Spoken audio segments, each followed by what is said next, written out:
Welcome to MyLife, Chassidus Applied, episode 87.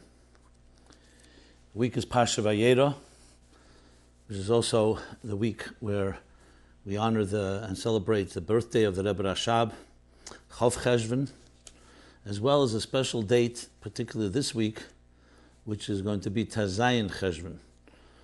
Many of you may not know why is that a special date. Well, on that day, 100 years ago,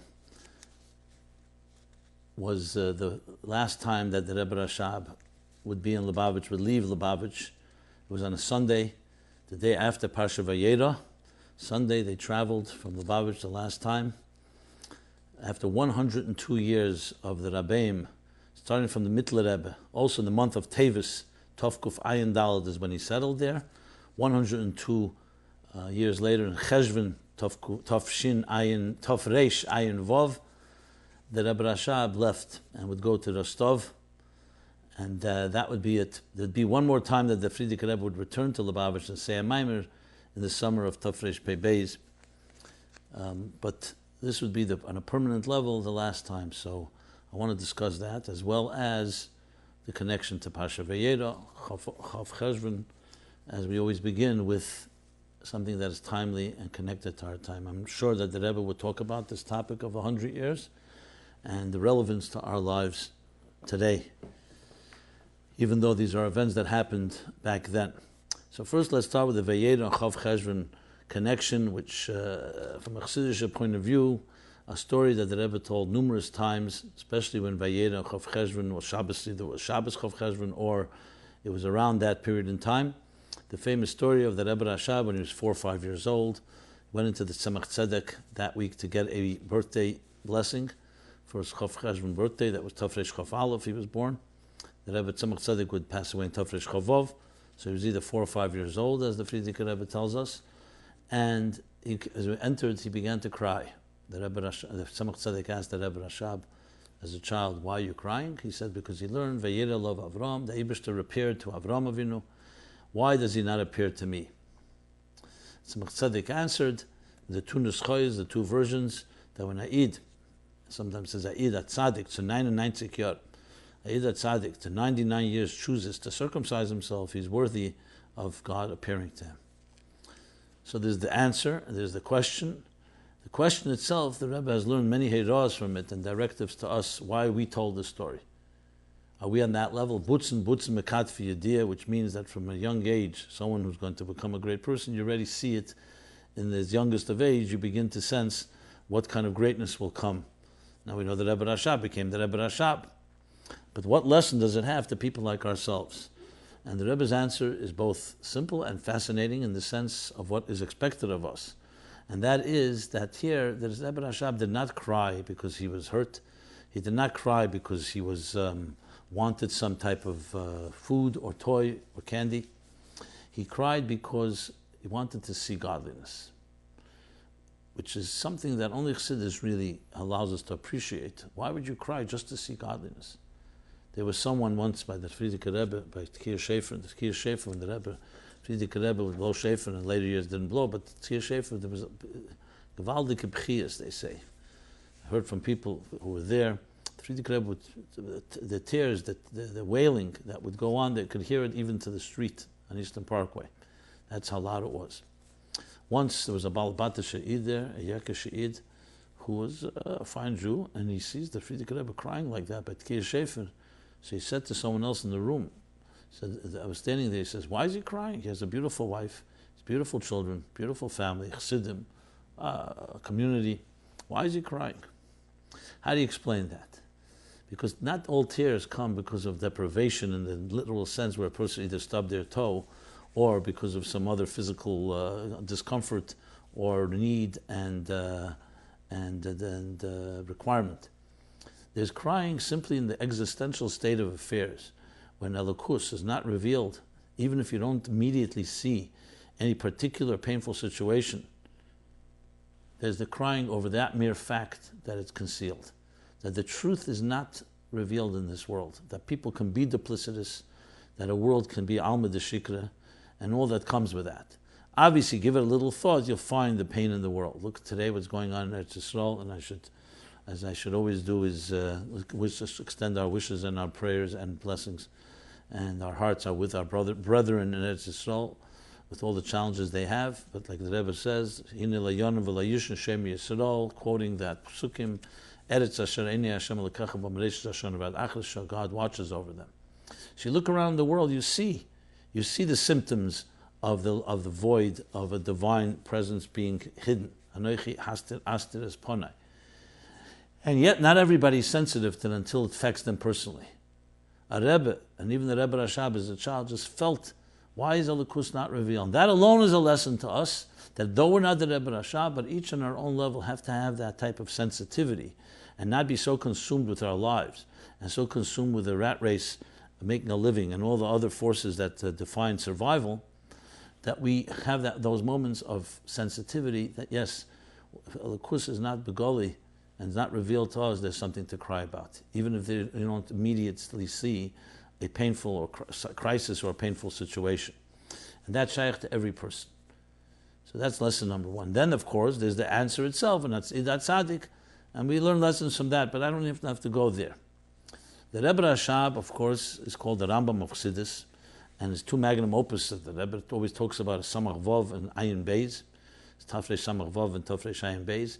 And with the leaving Lubavitch, the Rebbe Rashab, 100 years ago this week, Tazayin Cheshvan, was that he would conclude the saying of the Hemshech Ayin Beis. The last mimer that was said was Parsha Vayeira, Tafrei Ayin Vov, the end of volume 2 as it's printed today. He continued to write, and that's why we have the next volume, which is called Chelik Sholei Nemar, a section that was not said, and it's actually, you see there, it's not divided into discourses based on the weeks. Whereas the first two volumes of Ayin Beis, even though the Rebbe Rashab also wrote that in one flow, but later, as it came closer to the time when he delivered them, he added a beginning and an end, which was the Parsha, which Shabbos, which Yom Tov, that he said, those Maimorim. Whereas after he left Lubavitch, Tafrei Ayin Vov, that ceased to be. We may never understand exactly what was the connection, but clearly Ayin Beis, that magnum opus, that 144 Maimorim that the Rebbe Rashab said, and of course wrote, that concluded with the leaving of Lubavitch 100 years ago. You have in the Sikh of the Yitzhak Kislev Tafrei Tzadik Gimel, the Frierdiker Rebbe talks about that day. He talks about it, you can find it in Likutei Diburim, volume 1, page 36. He says, when we left B'Yem Aleph that Sunday, Tezan Cheshvan Tafrei Ayin Vov in Lubavitch, we first traveled L'Oral for 3 days. We came there Yutes Cheshvan, he says, on the 6th hour, Shah Shishi, 6 o'clock in the evening. He says, when we were sitting in the wagon, in the Merkava, in the wagon, and he says, even where, Marocha Beis, it was just like the second section, the Rebbe Rashab said the following. 102 years, I'll translate, our family lived in Lubavitch. 102 years from month to month. Because the Mittler Rebbe, my great-grandfather, the Mittler Rebbe, settled in Lubavitch in Cheshvan. I made a mistake. I said earlier, Tevis, I correct myself. Cheshvan Tov Kufayin Dalet. Ubamar Cheshvan Tov Reish Ayin Vav. 102 years later, it says to the exact month, so complete 102 years, we are now leaving Lubavitch. And he spoke then about the numbers and the different elements of numbers 102, according to Chassidus, whether the numbers grow when you go higher levels, is it a higher number, or when you go lower levels, is it a lower number? He doesn't speak the details, he just says. And then he said the following, that he explained that Rebbe Rashab elaborated on the Maimed, Eina Deim Shena Pirkei Meya Pamim Va'achas, Ve'echot. This is brought in Tanya, Perek Tezvav, the Gemara Menachos, where it says, as I mentioned, I believe in last episode as well, that the Gemara says that when you cannot compare someone who learns Pirkei, meaning the section he's learning, his chapter, so to speak, 100 times to learning it 101 times. The Alter Rebbe explains there, based on the Gemara, because the 101 is a Shinui Hateva. He's going out of his regular comfort zone, he's going over to 101. So he said that Rebbe Rashab spoke them when they were in the wagon, as they were traveling from Lubavitch. This is what he's speaking about.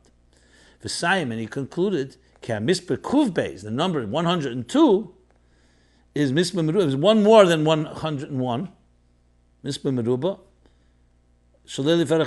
That means it adds even a higher dimension than the 101 compared to 100. And he explained why, because Kuv Beis 102 is the gematria of Yesod and the 22 letters.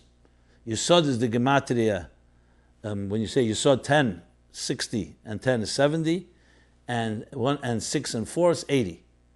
And 80 plus 22 is 102, 22 referring to the 22 letters of the Hebrew alphabet. What's the connection? So he said, because in Lubavitch hat mit der 102 Jahr Baruch Hashem gemacht a Yesod Musad mit Chov Beis. Because for these 102 years in Lubavitch, we established a strong foundation, which is Yesod, a strong foundation with these mit Chov Beis, with 22 letters. And then he continues and says in parentheses, and he elaborated on all of this as is written in the Rishima. I don't believe we have this in Rishima, but the Rishima would mean the manuscript that the Frierdiker Rebbe elaborated on this. So here we have the Rebbe Rashab himself speaking about the conclusion of the period, the era, that the last time, as I said, that they would be in Lubavitch, even though he traveled, but this was the last permanent period, that 102 years. One thing we know is that a foundation was established, the foundation of Chassidus, stretching from the Mittler Rebbe through the Rebbe Rashab. 4 more years the Rebbe Rashab would live in Rostov, and then the Hishtalshelus was in Tafresh Pei, and Frierdiker Rebbe would continue to live there for 4 more years, and then he moved to Leningrad, which was called then Petersburg, and the journeys continued from there after he left there to Riga, and then to Varsha, Atfotsk, all the way coming to America. So you can say, as the language, as the expression goes, Es Soda Golias Golso Lubavitch, just like it says on the Shechina, that the 10 exiles, so 10 exiles from Lubavitch to Rostov, and there's different places that enumerate what those 10 are, but the final place would come to New York. So you can say that 102 years ago was the beginning of a journey that would conclude with the Frierdiker Rebbe and the Rebbe then coming to America and settling in New York. So the Yesod was established 22 letters. You can explain that in many ways. 22 letters, of course, encompass everything because everything is written with those 22 letters. But it's also the 22 letters that Chassidus is written in. So the foundations of Chassidus, as we know it today, were established in this town of Lubavitch. I had the schus, if you can call it that, this summer I visited the town of Lubavitch for the first time. And what's most shocking when you come there is you see it's a barren wasteland, literally like a wilderness. Even the place where the yeshiva was, where the home of the Rabbeim is marked, but nothing was rebuilt. The Tzion, which has the Tzemach Tzedek and the Rebbe Marash there, so there's a structure, but that too, we don't know exactly where they are. The whole cemetery is really no tombstones left except a few. The 3 Rebbitzins, the Alter Rebbe Rebbitzin, the Mittler Rebbe's Rebbitzin, Tzemach Tzedek's Rebbitzin are all there, but there's only a marker. There's no tombstone. And I was wondering why it would be a place, so many places have been rebuilt, refurbished, etc., and here nothing. Bare minimum. Researching it, I discovered that the Rebbe did not want it to be rebuilt. They even asked the Rebbe about building a mikveh there. The Rebbe said no. And he gave 2 reasons. He said, first of all, who's taking a chrayas for the mikveh there? And number 2, mitam yadu ali, for a reason known to me, which makes it even more mysterious. When some people traveled to Russia and they told the Rebbe the different cities they went to, and they marked Lubavitch, the Rebbe added Sheba Ovar, Lubavitch Sheba Ovar. And thinking about it, I was wondering why.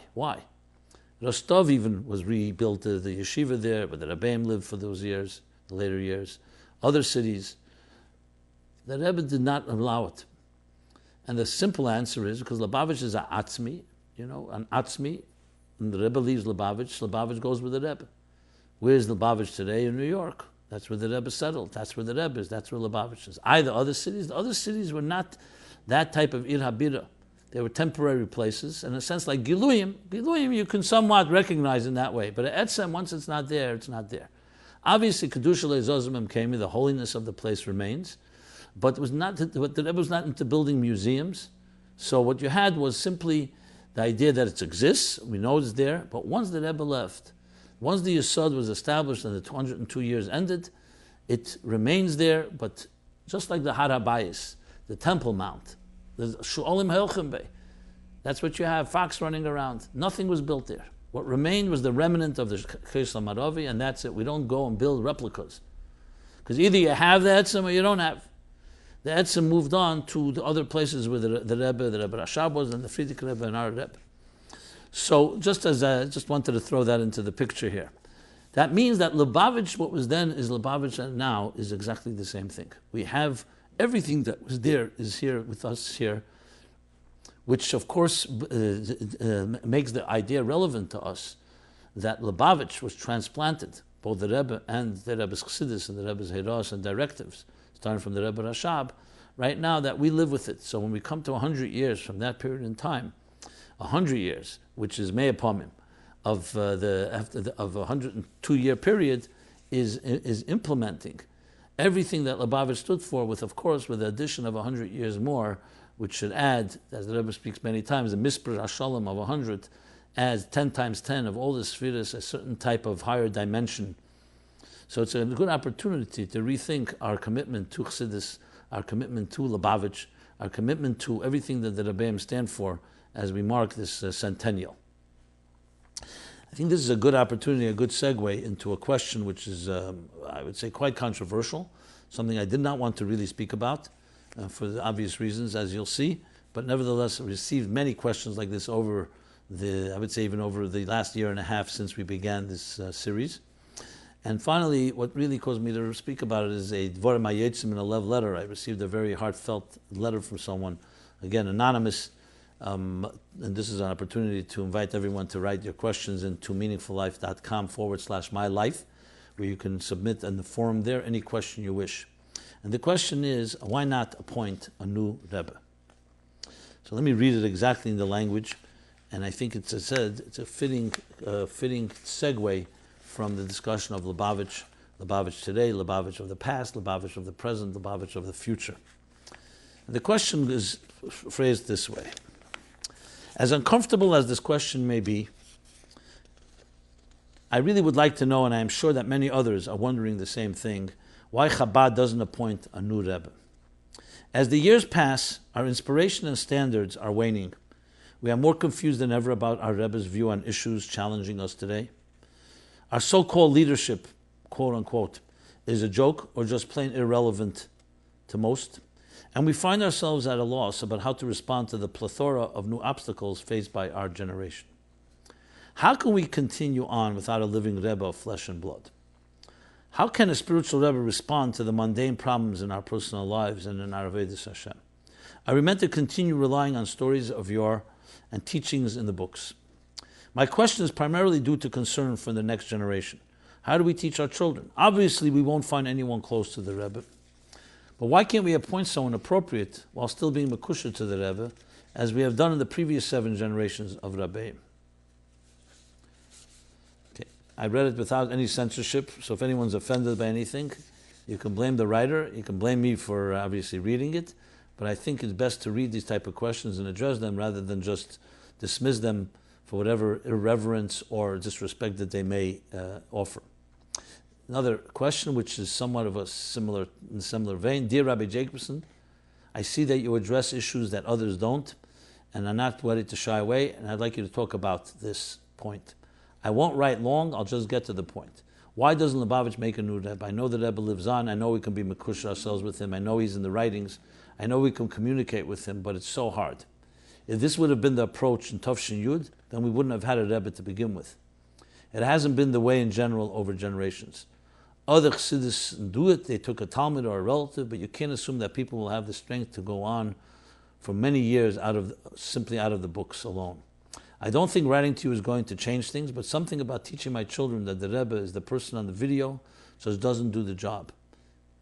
In Breslov they did that, and I really wouldn't want Lubavitch to look like that. Not that there's anything wrong with them, but look at how many different ideas there could be between them, etc.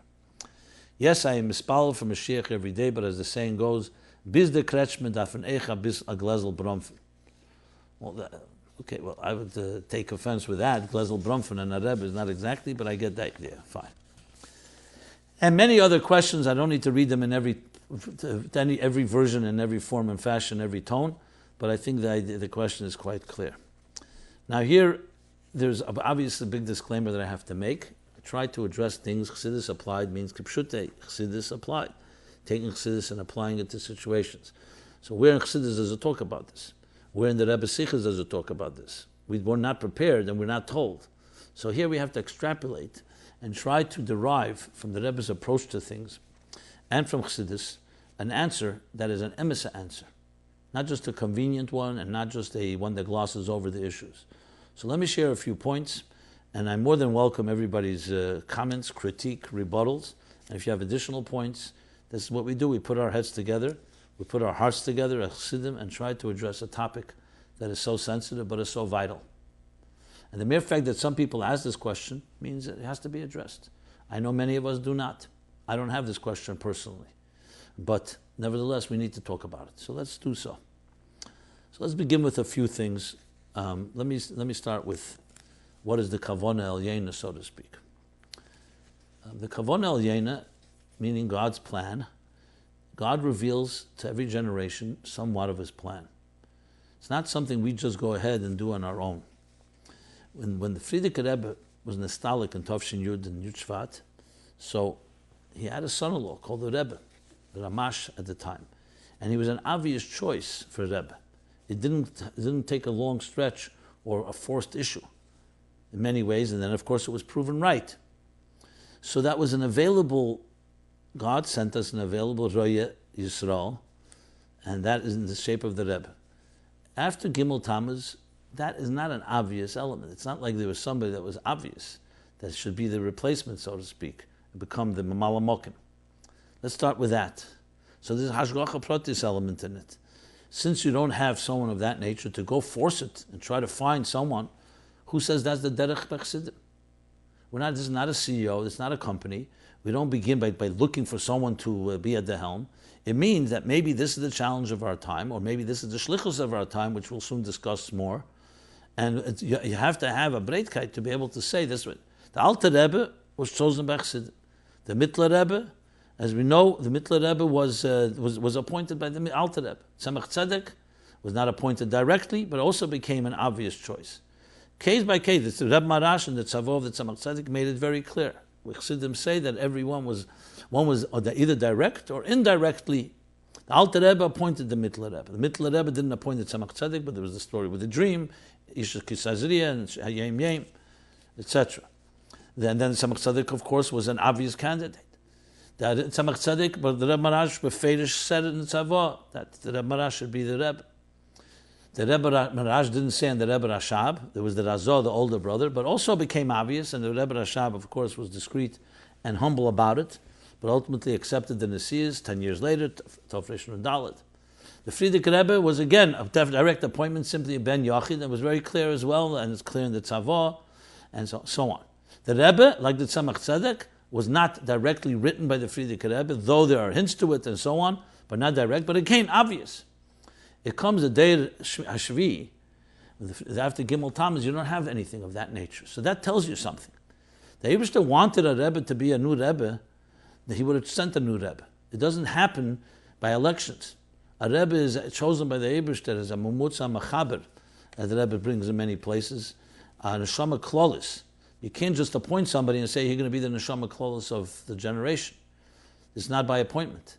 We could recognize someone and accept that person, but it's not something that we can come together and put our heads together and say, okay, we don't have someone perfect, but let's have someone who's a figurehead.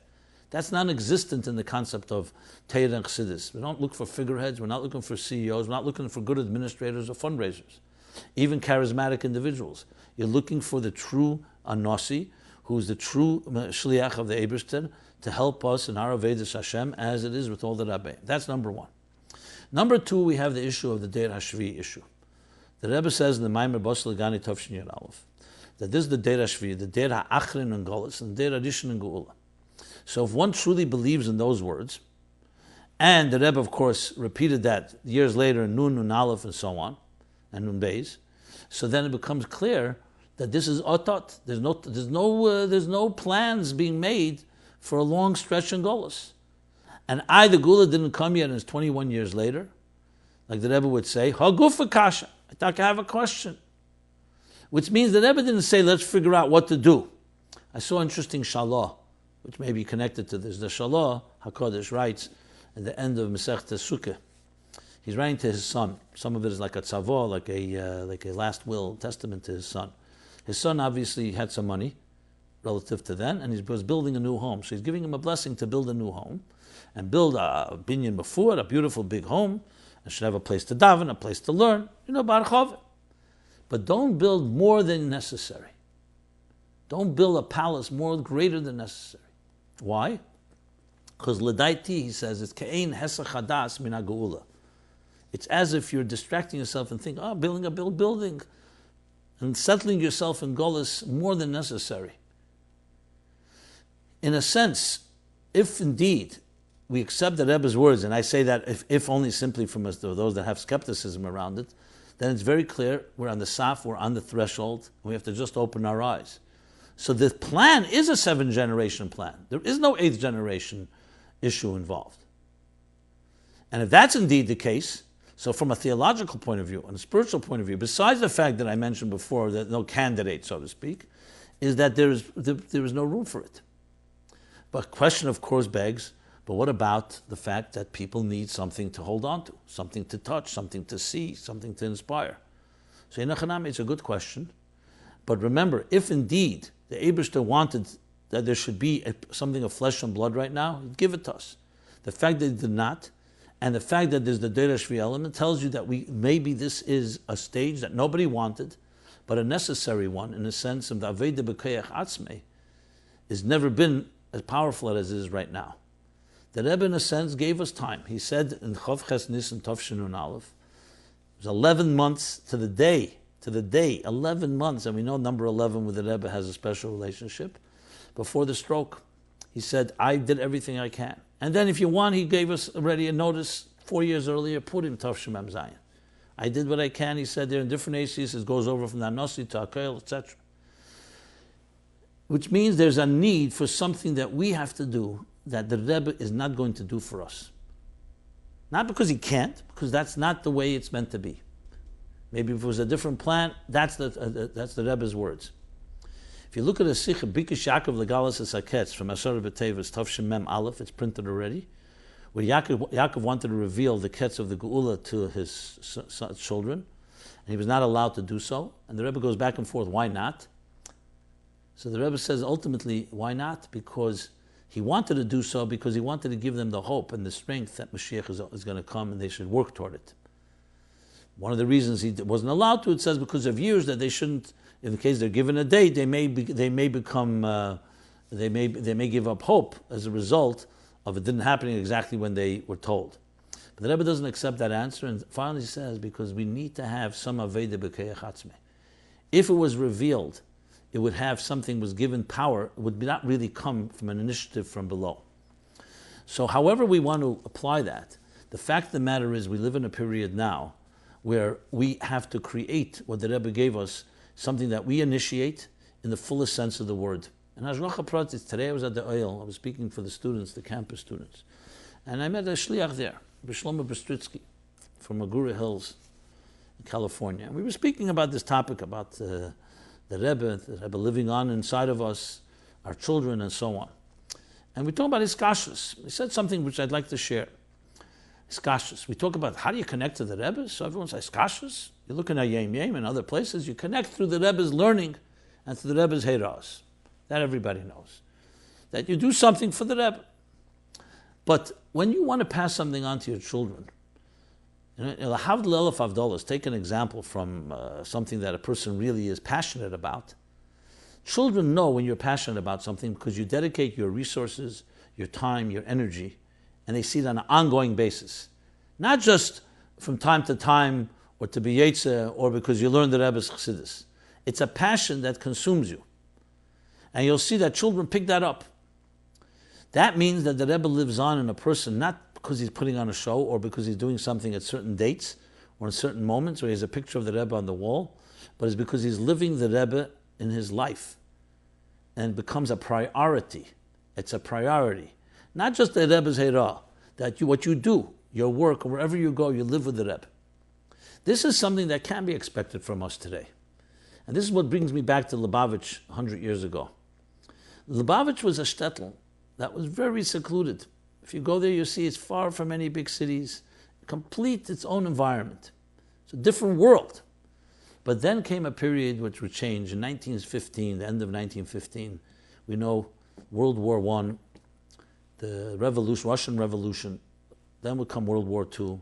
Rebbe Rashab spelled it all out in Kol HaYetzel Mechamas Beis David Tofrei Samachalef, preparing a new generation with Temchet Mimim, soldiers that would deal with the two Charfu as Hashem, Charfu Ikvus Mishichecha, people who would challenge God and people who would challenge the concept of Mashiach. So we're 100 years later from the time when they left Lubavitch, when the world began to change, the beginning of the 20th century.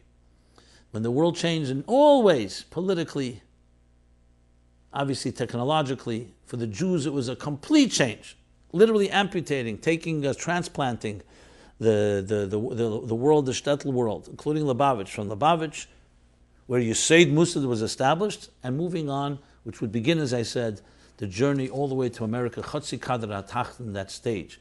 What's Chatzi Kadar HaTachten? Tachten. That the effort has to come from below.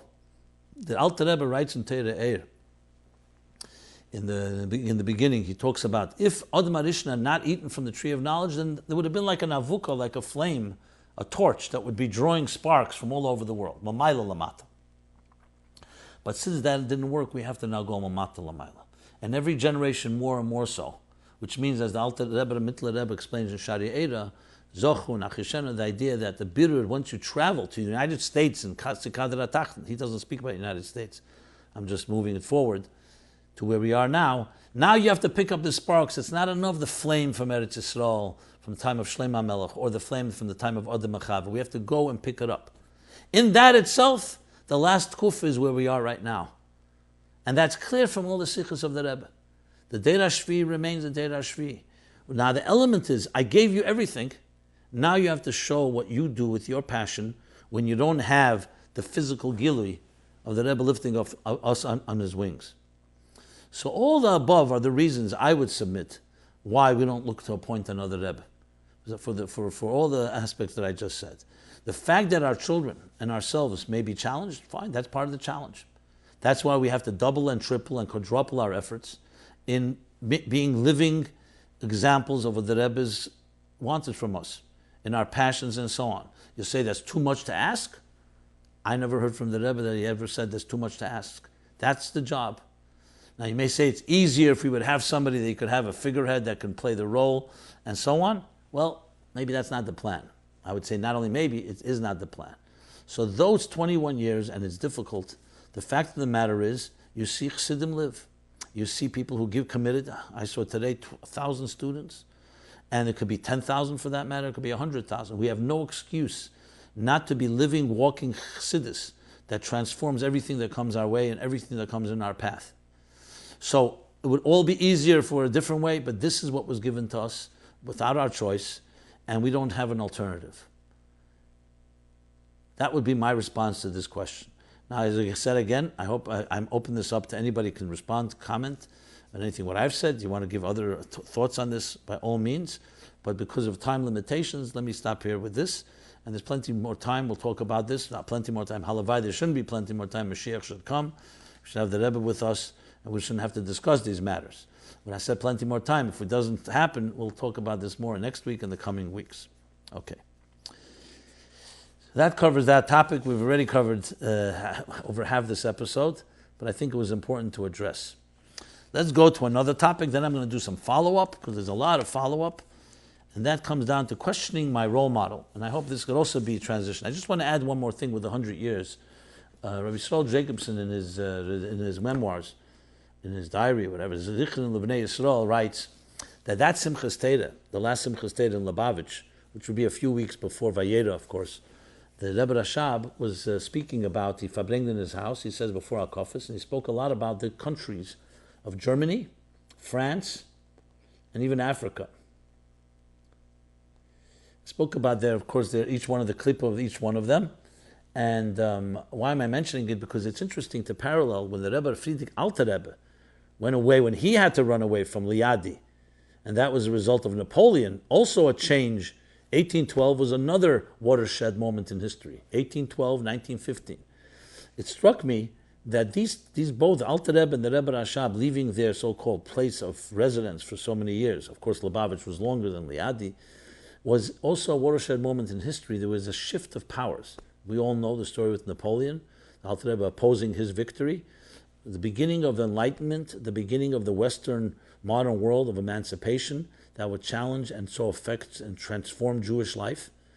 And the same thing in 1950. The Alter Rebbe left, he also spoke about the empires, each one, the empire of Edom and the other empires of the time.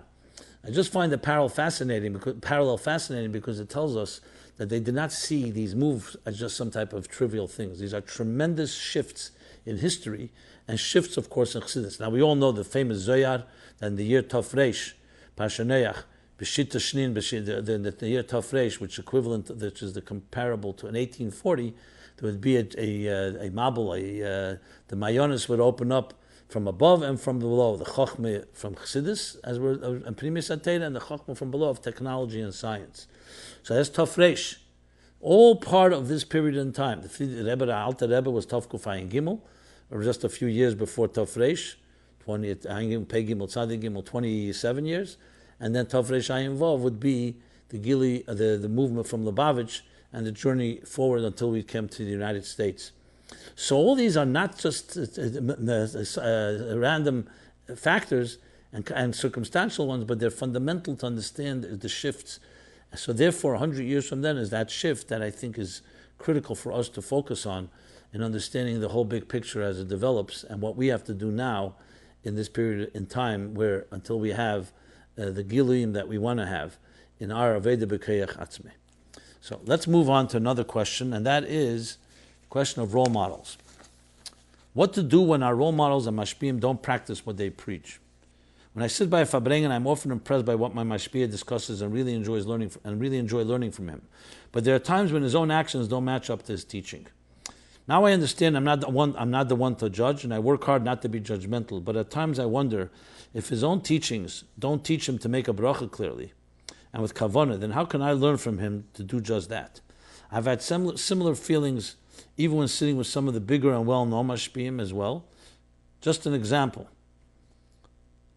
After a beautiful talk on some limud Chassidus on the inyan of tefillah, I was totally unimpressed with the way the mashpiyah davened ma'ariv. Am I just supposed to be makabala emes b'misha amre, meaning receiving the truth from whoever says it, regardless, or am I supposed to look for a better role model?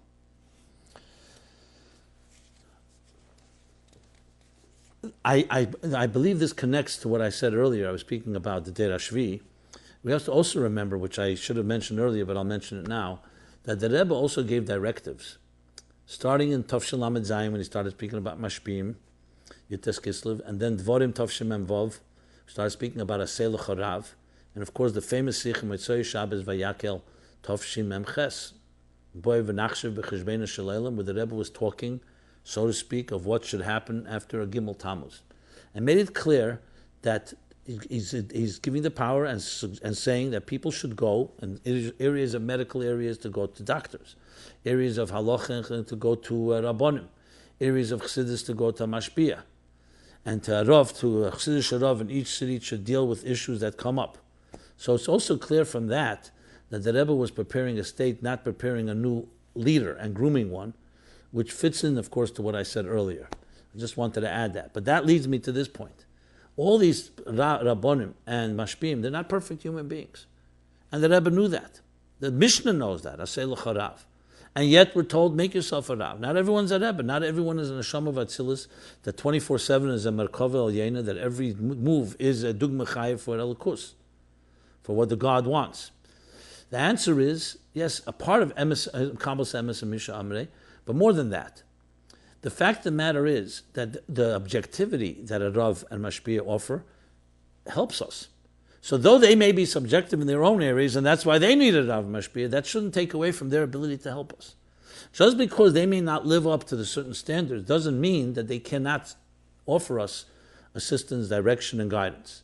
Now, if you see a blatant or an ongoing hypocrisy where you simply lose complete respect for your Mashpia for a reason because you see this whole life is not consistent, okay, I understand. So maybe then you need to look for someone else. But if it's someone that has, like all of us have, our flaws, and it's something that you see, there's advice on the other hand is heartfelt, he means it, for men and for women, mashpiyos, then the fact of the matter is, so he's not a perfect human being. This has to be determined, obviously, case by case, but we should not allow ourselves to say, you can't get any instruction from my father or my mother because they're not perfect. Or in this case, we're talking about mashpiyim and role models. And this has to be determined based, again, case by case. The Rebbe once said, a number of times said, why the because you have questions and challenges about Mashiach, why is your wife, the wife and children, schuldig because you have questions. You have to share with them the emes. What was the story with the Rebbe Rashab, I think it was, or Rebbe Marash? A chassid came to him and suddenly changed his garments. He used to wear Chassidish garments, now he's wearing modern clothing, modern suits. So the Rebbe asked him, what's this? So he said, the Rebbe, I was living a hypocritical life. I was coming to you dressed up all like this. I'm a businessman.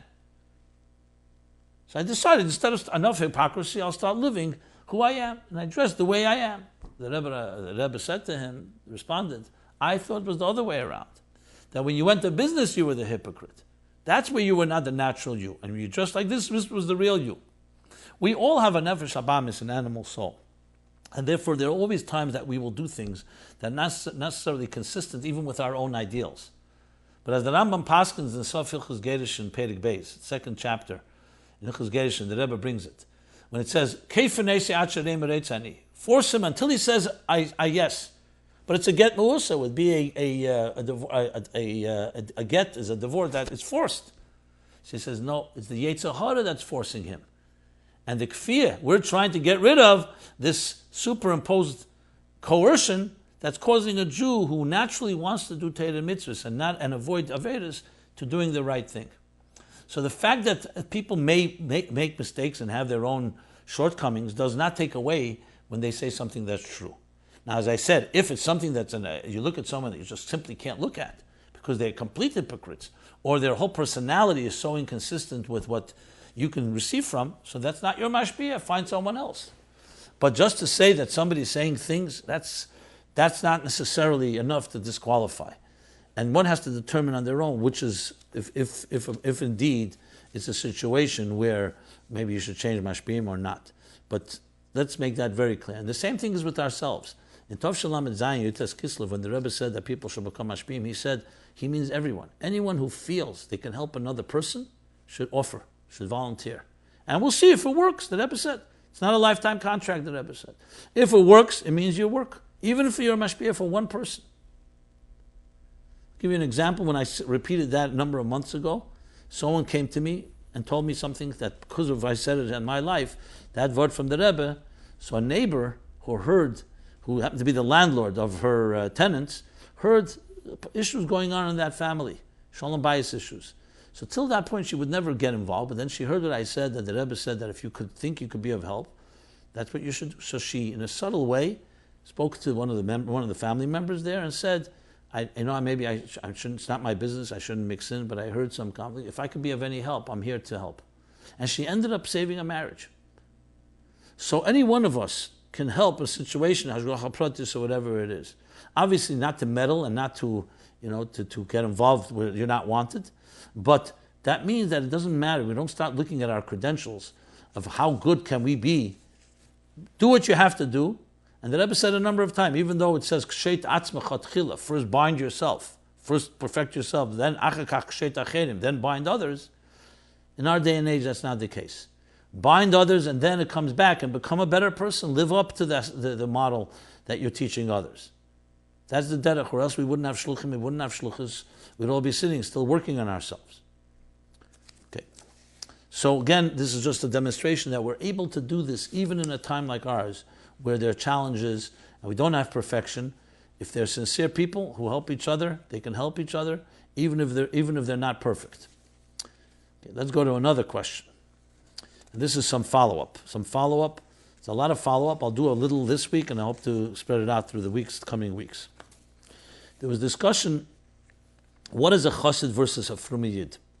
Dear Rabbi, you answered well the dress code issues last week, but something about the way you divided the Chassidus from the Yiddishkeit, it's actually 2 weeks ago. The Chassidus from the Yiddishkeit issue didn't ring well. I understood the point, but something didn't sound right. I think that at the very basis of Chassidus is Kiyum HaTorah v'Mitzvos to completion. And anyone has to be reminded to ask a Rav their halachic issues is probably far from Chassidus, which is generally known as Lefnim Meshuras Adin, beyond the letter of the law. I know that there's something called Teres Chassidus as well, which it seems can and should be learned by everyone, but when listening to a shir where the listeners have to be reminded to consult a rabbinic authority, it makes me feel like I'm sitting at I'm not going to say the name, a certain lecture of a certain school, and not a Chassidish share. Am I totally off, or is there something to this point of mine? While it's true that even those who are still far from Yiddishkeit should still be taught Chassidus, still living a Chassidic life is not living a life where simple Da'araisis and the Rabbanans are a question to be discussed. There were too many of those last week for me to feel at home here. Thanks for your enlightening shiurim and chizuk. And then the writer continued and wrote, I wrote earlier this week and just wanted to clarify. The Chiddush in Chabad is that all should learn Chassidus, even those who may be far from practicing Frumkeit, etc. But being a Chassid will always remain someone who is exceptionally committed to Kiyum Torah and mitzvahs, and we must not mix this up. Chassidic thought or study is beautiful and beneficial, and at times it's correct to teach and share it with someone who's coming to a Fabrengen in a tank top looking for his neshama. But I don't think anyone has a doubt whether Rab Shmuel Munkes' wife covered her hair in the most eisgehaltene way, as was customary in his time and place, or if Rabbi Binyamin Kletzker led into his home reading material that wasn't strictly kosher and only Torah views and opinions. We must remember that being a chassid isn't something to interpret lightly, just because we were taught to share the wellsprings of chassidus and be asik and afatzas amenes in every corner of the world. Am I right about this? My answer is you're right about this. Absolutely. Chassidus complements Pnimis HaTeira and Nigla HaTeira. It's not a question of choosing one over the other. However, I was discussing and answering the question there about Chassidishkeit versus Frumkeit. What does that mean exactly? And you could have Frumkeit without Chassidishkeit, and that could be missing something. To have Chassidishkeit without Frumkeit obviously is not acceptable, because it's meant to be that and more. However, yes, you do have Chassidish Eden who may not completely be perfect in every given area, as I was saying, and yet they have that element of iskashus. Is that justifiable? Look, it is what it is.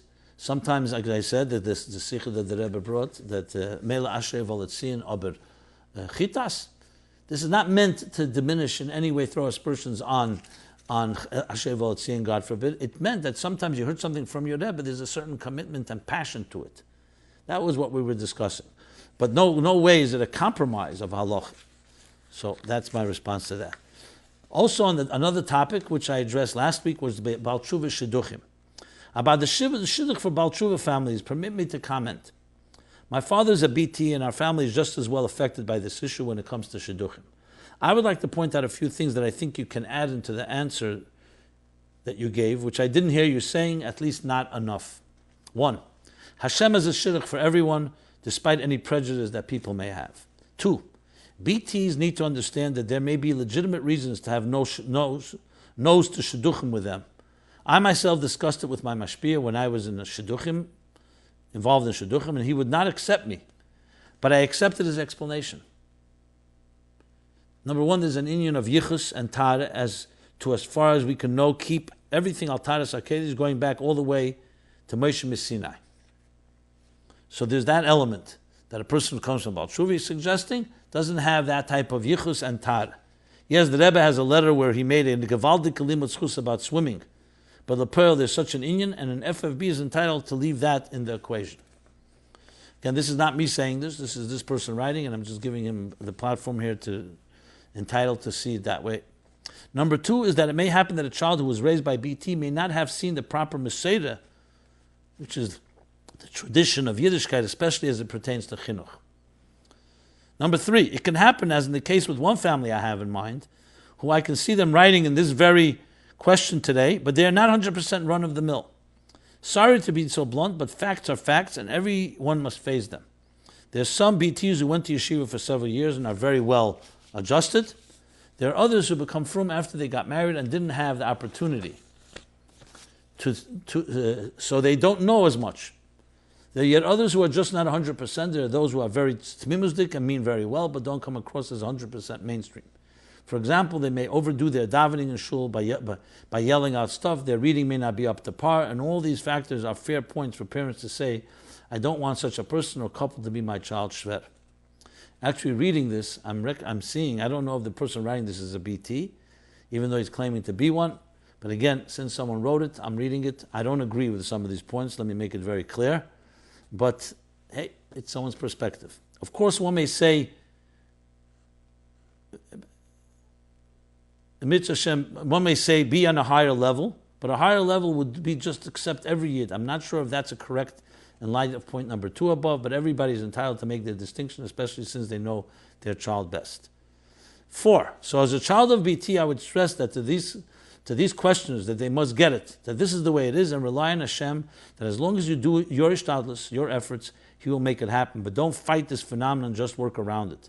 And while you're at it, have an honest look at yourselves in the mirror and admit where you are holding. Maybe ask friends who will be totally frank and open with you if they see any attributes in you that you could contribute to the image of not fully baked BT that could be a turnoff to those prospective FFB families. So I must say, in response to that, there are also not so baked FFB families too, just for the record. I know this sounds divisionist, but I have yet to come to terms with this myself. But these are the cold hard facts in Elam Hazard. Just like Yisrael can't become a Kohen, and a Kohen can't marry a Grusha, there are other levels in this world that just cannot be changed. But once we recognize it as such and accept it, it will be much easier to deal with internally without getting hurt. When you reach that point internally, you can react. If they don't want us because of that, then we certainly don't want such a family without feeling hurt. And this could be good for BT families, B'chlal, as I know some of them, or many of them, feel like they are second-class citizens in Lubavitch, and what's worse is that they pass this feeling on to their children from quite a young age. What they should be doing better is feeling good about who they are, how far they've gone in life, and keep growing. Focus on positive, and maybe things around you will change, or your lens will change when you focus on positive and learning Nigla and Chassidus. And then finally, the person says a fabulous collection of the weekday sichos about Prud of Vu, which is a different topic. I spoke about family planning, is www.sichos.com/Prud of Vu HTM. Just wrote part of the whole thing. So anyway, I read a whole Megillah here. Some of it is a little infuriating, to be very honest. I stand by what I said last week, and I say it again, that it's simply unacceptable to have this type of discrimination. Of course, people can choose based on families, just like people that are FFBs, so to speak, choose other FFBs. We have discretion. Our children need people that are compatible. That goes without saying. But this discrimination about BTs that comes from human flaws and failures is absolutely unacceptable. This person has this letter I just read is entitled to his opinion. I don't agree, as I said, about some of the points, but I just wanted to state it because I wanted to show that there is diverse opinions on the matter. Okay. So I think with the time we've done follow-up. I will continue more follow-up that you've sent in, so please don't be patient with me. I know some of you have asked whether I will be reading your comments on previous episodes. I absolutely will, but time is limited, and therefore we have to put it for another episode. So let's read the Chassidus question of the week, and then move on to the essays. I was fascinated by your explanation last week of applied Chassidus and its relevance to our personal lives. What struck me, however, is that based on your discussion, the entire concept of the spiritual worlds, Atzilus, Bri, Yetzirah, Asiya, are not properly explained to us in yeshiva. We understand them in linear and spatial terms, like the planets in the solar system, when in truth they are dimensions and archetypes. Can you please elaborate on this and explain how we are to understand Seder Hishtalshelus and the different levels of the cosmic order in this context and how they apply to our lives? Okay, excellent question, and I thank you for your kind words. Yes, as someone who went through the yeshiva system, as did many of you, I know some of the flaws, I would say, in how they teach Chassidus. We're never taught, when you start learning Chassidus, that Chassidus is a different type of, you say, methodology, different mindset and heart set necessary in understanding it. When you learn Chassidus, you continue learning as you learn Shulchan Aruch, or Chumash, or Gemara, which is about tangible events in time and space, the laws and arguments that between people, issues of litigation, and so on. When you get to Chassidus, the introduction that, and I humbly suggest, is critical at the age-appropriate time, is to start with the following statement. We are now entering a different realm. We're entering a realm that is beyond time and space as we know it. We have to turn to conceptual time and space. Because as soon as you speak about any level, you speak about the Keiches HaNefesh, for example. Keiches HaNefesh are not tangible, they're not limbs and organs. Keiches HaNefesh are faculties that express themselves through our limbs and organs. Where are the Keiches HaNefesh? You don't see them, You don't feel them. You don't see, hear, taste, touch, or smell. So an introduction that's critical, more than one. A whole series is to start thinking in nonlinear ways. Start thinking of things in terms of dimensions as opposed to linear and spatial terms as the writer writes. Which means Atzilus, Bri, Yetzirah, Asiya are not 4 planets. And they're not 4 worlds in the conventional sense, which immediately we apply to planets or universes and solar systems. There are 4 dimensions and archetypes within us. So we say in the morning, Neshama shenasata bi tahirihi, Ata barasa, Ata yetzarta, Ata nafachta bi, Ata meshamra bikirbi. We say, children are taught this, we all say, what does this mean? You could just say it's for synonyms that the soul is pure, it's created, it's shaped.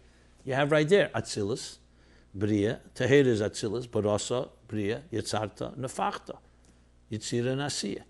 Well, what's happening? God is returning our soul to us. Is it coming from heaven?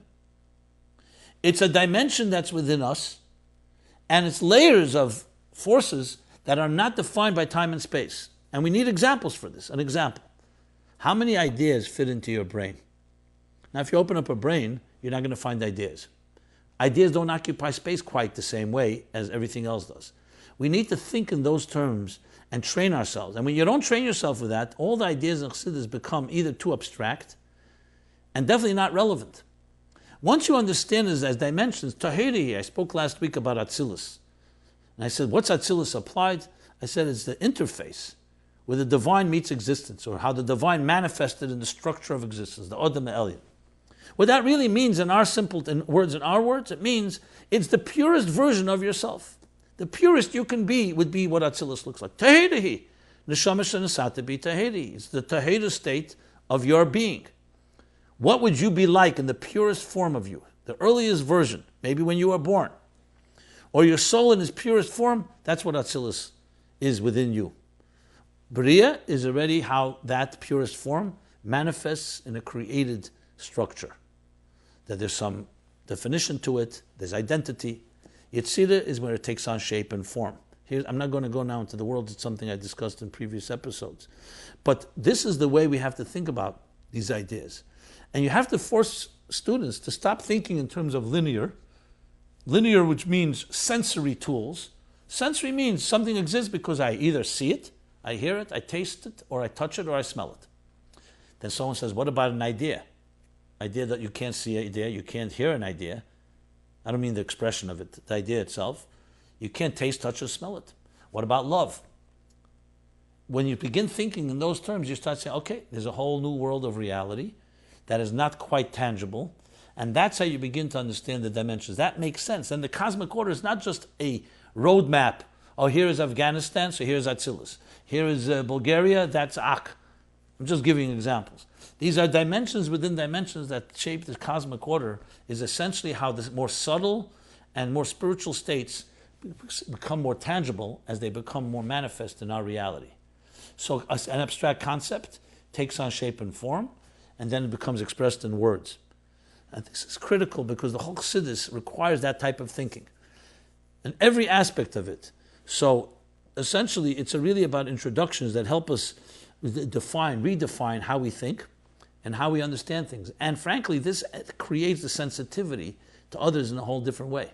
When we're linear people, we look at everything linearly. You see someone sad, they're sad. When someone's in touch with the subtle forces that are not quite tangible, the supersensory ones, you become more sensitive to your child. You sense there's something more going on than what meets the eye or the ear or the taste, touch, and smell. The same with other people.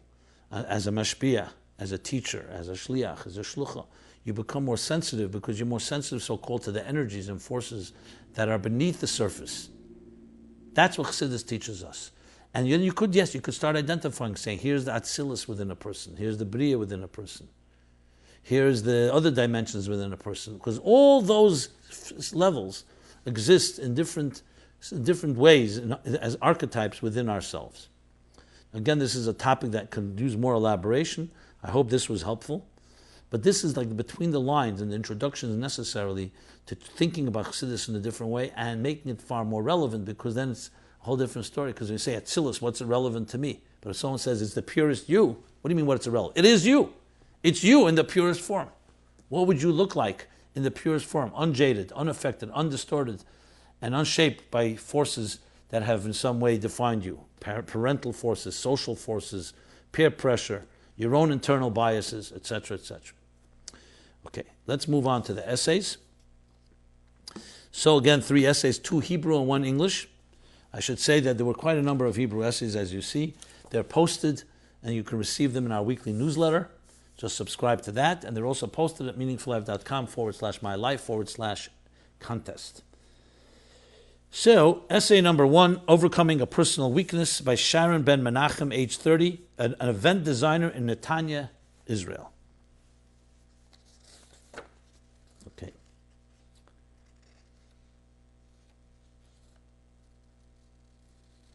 So this essay discusses, exactly as the title says, overcoming our own challenges. And he brings, I'm just looking for the source. He begins with the discussion of why the 10 Commandments don't begin with the creation of the world, but begin explaining, of course, the obvious answer. Mitzrayim is Mitzarim v'Gvulim, the limitations that we all have. So essentially that turns it into a relevant message. The limitations each of us have, the constraints that Mitzrayim indicates, and how one gets out of that and goes beyond their own nature. Then he goes on to explain how one actually does that process, how the process of going to a point that's beyond your own comfort zone, your own nature. Talks about, he uses the story from the Gemara that Chassidus brings, Rabbi Yesi and Rabbi Chanina ben Tzadian, who asked him, does he have a share in the world to come? So he says, yes, because you've changed your nature.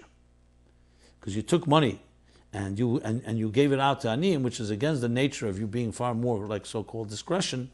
That shows that you're ready to go to the next level. That is essentially the example of, in other words, a person going out of their own comfort zone. And he continues on to describe this and describes it with its examples in real life, the different fears, the different limitations and constraints that we all have in our lives, all showing how Chassidus teaches us how to get beyond your own limits and your own nature. Very nice and practical essay. Suggest to read it, and how one uses their different personalities. He uses the personality of Mara Shcheda, the Mara Levena, the things in Chassidus about taking a personality and going beyond your personality and transforming your personality to something that is beyond what would have been expected based on your own wiring, so to speak. It's essay number 1. Controlling the Future Through Faith by Yaron Tzvi, age 41, industrial management engineer, Crown Heights. Okay, so again is in Hebrew. And this is also a very well-constructed essay, talking about a topic that has been the topic of so many essays, Trach gut v'zayin gut. Tzemach Tzedek's line about think good and it will be good, the power of thought. And how that can affect and help us deal with the challenges of our time.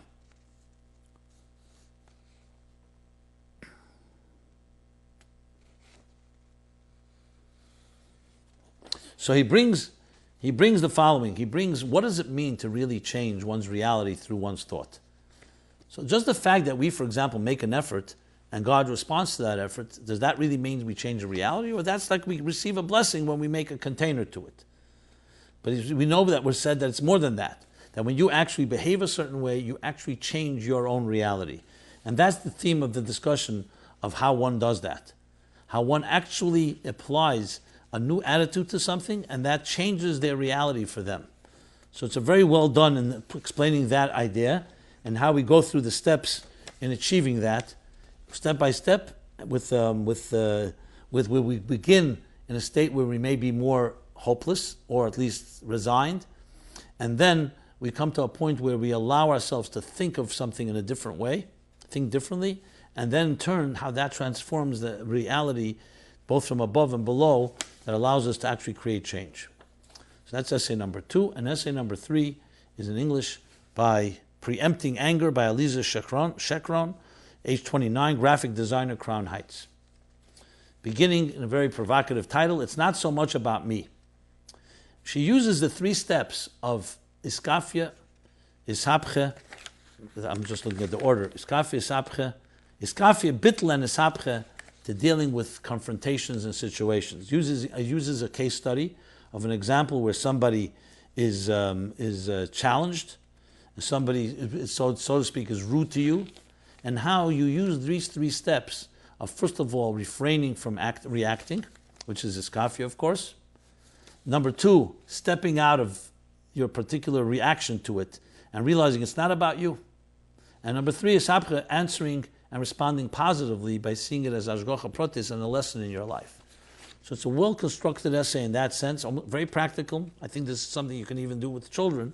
That's how simple it's presented, in the sense that you could take these 3 steps, 3 things from Chassidus, and how to address any situation if you, of course, allow yourself to pause and not be affected by any type of uncomfortable or insulting or potentially offensive situation by using these tools of iskafia, refraining, bittul, not about you, something bigger going on, and number 3, turning it into a positive experience by learning the lessons that you need to learn from it.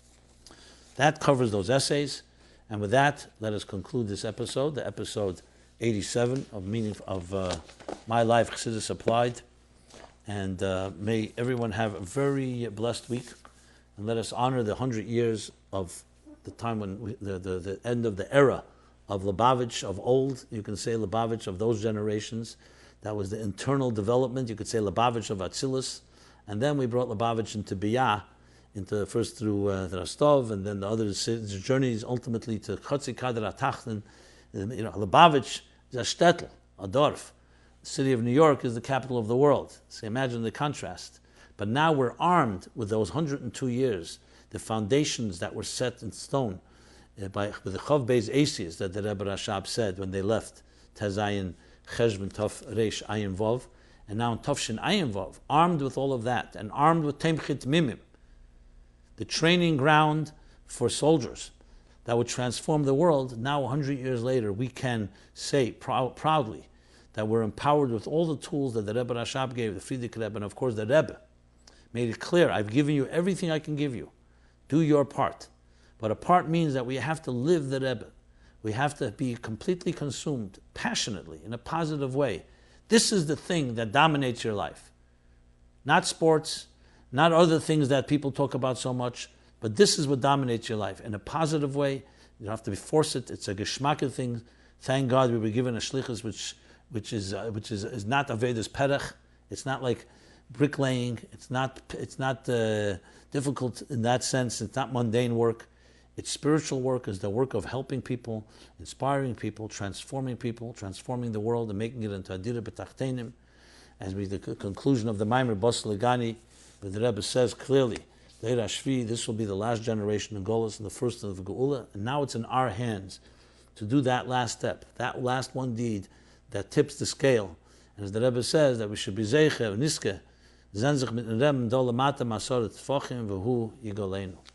Until next week, this has been MyLife, Chassidus Applied, every Sunday. Sundays, 8 to 9 p.m. Everyone have a very blessed week.